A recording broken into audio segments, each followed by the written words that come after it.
Hi and welcome. Thanks for joining us as we take this opportunity to look at how we can utilise Office 365 on our iPads. So let's get started with today's lesson.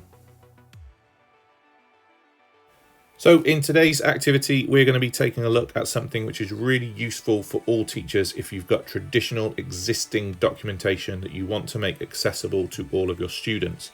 And that is Office Lens by Microsoft and available as part of the Office 365 tools that you can use. So I'm going to find this on my device. This is the app here, and I'm going to go ahead and open this up.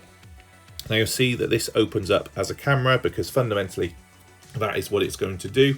And I can just use this to take images of things around the classroom or documents or any other thing. You'll see here that it has different settings depending on what you want to take the picture of, from whiteboard through to photos. And that's important because it will pick up different, light backgrounds, etc.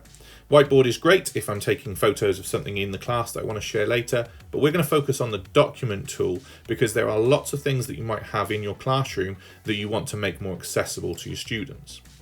So I'm going to take a photo of this document I've got here. I'm using this contrasting background, so I've got red, because if this is white on a white background, it might not pick it up as easy.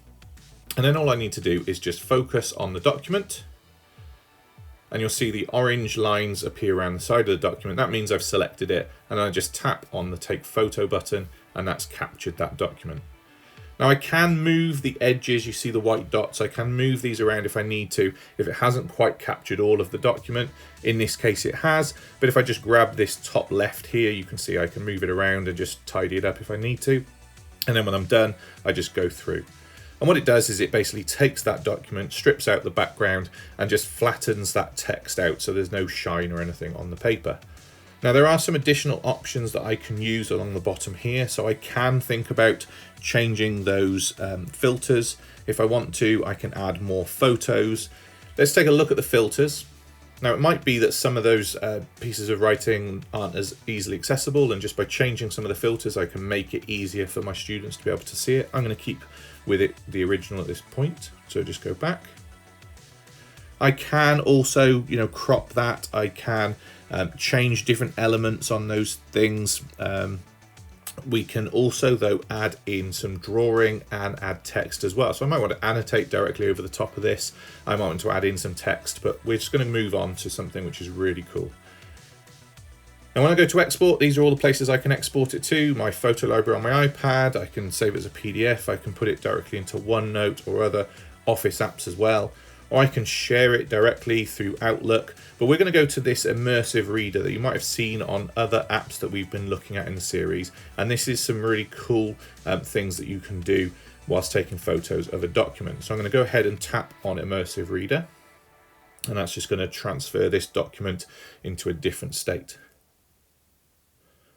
Now you'll notice straight away it's taken all of the text from that paper document I've just taken a photo of, and now I've got all of that text in digital format that I can now use to go through.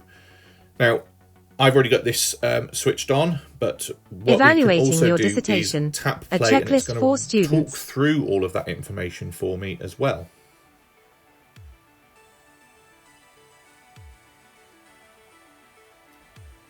So that's really neat and helps students to be able to access that information in lots and lots of different ways.